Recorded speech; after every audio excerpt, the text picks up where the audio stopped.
breakfast with a beach view, but why do they not have veg food?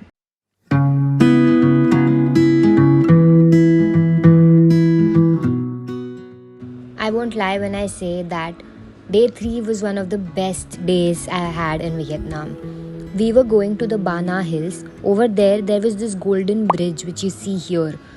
It was so beautiful that I was suddenly questioning my childhood and my history textbooks for never telling me about it. This was the entrance to the cable car which is going to take us up the hill. This entrance itself was so pretty that I could click 1,000 pictures here. When we went inside, we saw this entry in which there was written Happy New Year 2023. It made me realize how grand the celebration for New Year would have been over here.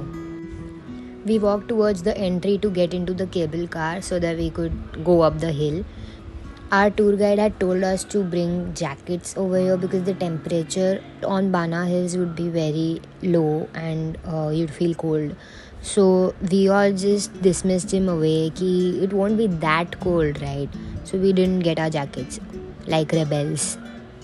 We had to climb escalators to get on the cable cars, and once we climbed the escalators and we went inside, we saw this very naturistic view, and it just felt like I was in a fairy tale of some sort. I was in the fairy tale scene.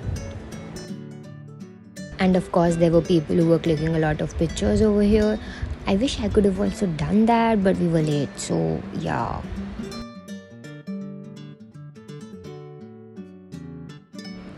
I have noticed that people in Vietnam are somehow obsessed with fishes. There are fishes and like ponds everywhere. To get into the cable car, we needed this ticket, which I gave to the person and went inside. I was so excited.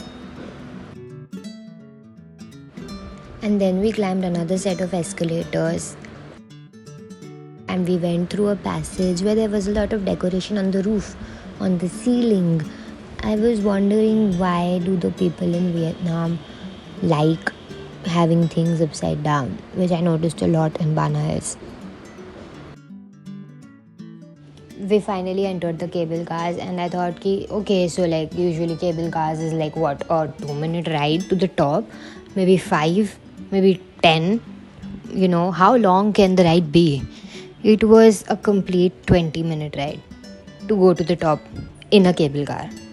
And I also thought once we were inside that I'll get to look at pretty things, top of the hill, scenery, greenery, all of that. But it was completely white because of the fog. I could see nothing, not a single thing. But it was still pretty. Once we got out of the cable car, we were excited, yes, but we were also relieved because the journey was so long. The guy over here was waving hi to all of us. It was really cute. I think all Vietnamese people are very cute. They greet us like we are aliens. I mean, we are tourists, but yeah, they're excited. I was growing more excited as the time was passing because we were finally going to see the Golden Bridge. And the architecture of it, like 2 huge palms holding a bridge, it was very amusing for my childlike heart. And I was like rushing towards it. I didn't care about the cold. It was shivery, but I wasn't shivering because I was so excited. And then when we went there, we saw this. Nothing. We saw nothing because of the fog. It was so cold that it was so foggy that we couldn't see anything. Not even during the ride and not even on the Golden Bridge. It was the most heartbreaking thing ever. I think it was the first time I felt real heartbreak in my life. I was losing my mind. But then our tour guide just told us to we can hope for the better during the afternoon when the fog will settle down and all of that. But I was just busy internally crying. So we had to stop and go even more further, where there was a town which was made like European style. So like the architecture over there was European, and I didn't know much about it, so I was excited to see it, to see what it was.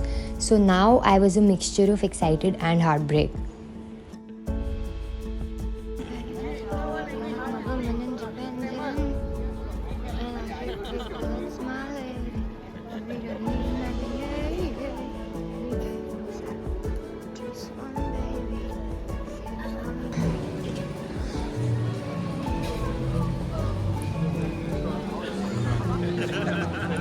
I was so mesmerized with the city I was in. I, I don't think words will be enough to tell you how beautiful this place was. I actually felt like I was where fairy tales happen. It was so pretty that I could have just, lived there happily ever after. It gave me that vibe. And I was just wondering that, maybe Cinderella was something which took place here. Maybe it's stupid, but it's like it was so pretty that it felt like a fairy tale. And when I think about fairy tales, the first uh, thing that comes to my mind is Cinderella. So that's what I thought. I thought this is the place where Cinderella happened, I'm pretty sure. This city was just a happy place. I was feeling the happiness inside me when I was here. Plus there were rides here like this one and a lot more in the fantasy world where we went later. And I found these people over here who were walking on sticks, which is very very entertaining to look at. And also my roommate Pratishtha, she won this huge teddy bear for herself.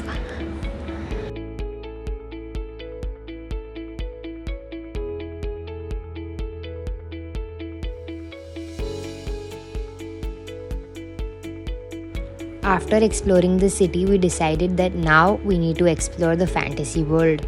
We all need rides, right? We all want to feel the thrill. Feeling amused and feeling entertained and feeling happy and all of that is cool. But the thrill which we'll feel, the adrenaline rush, that was what we were looking for. So we went inside the fantasy world. The first thing around were the souvenir shops, as we'd expected, because if you are a tourist and you are going somewhere and it's a tourist place, obviously they'll sell souvenirs.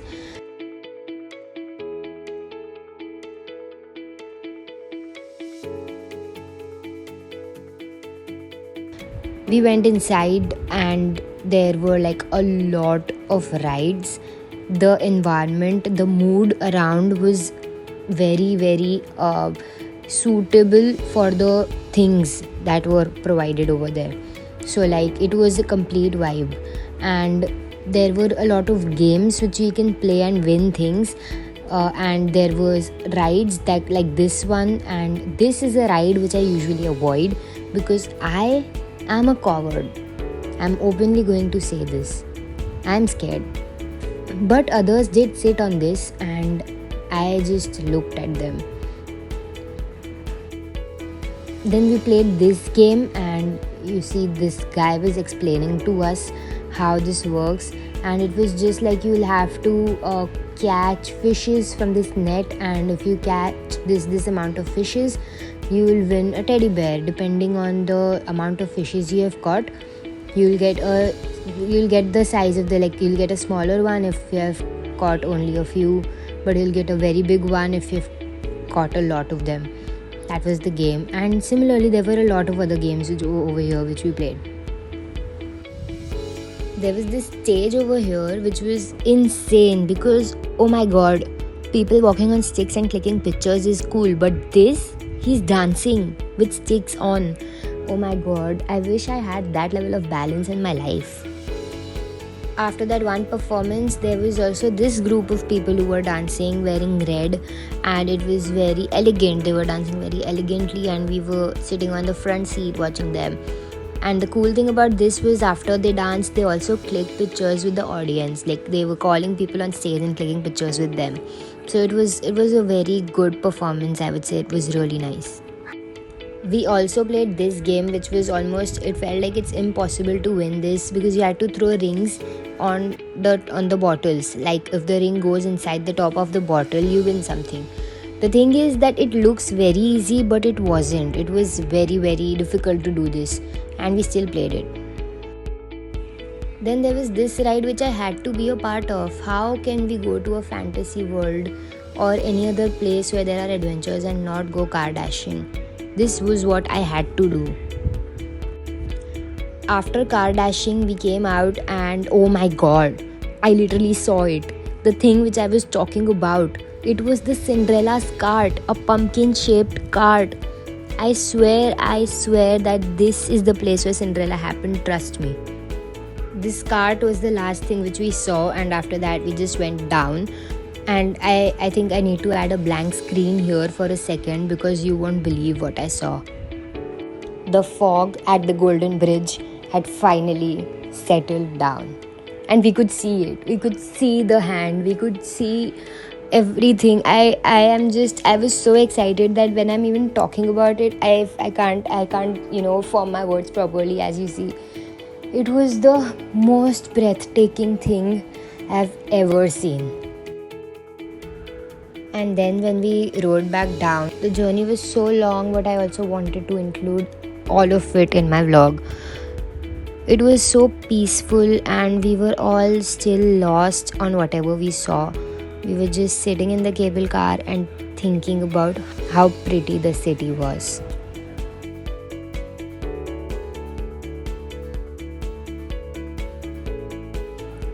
The day was long, but it was all worth it. We saw a lot of things in Vietnam altogether, not only on that day, and we all were actually very satisfied with everything.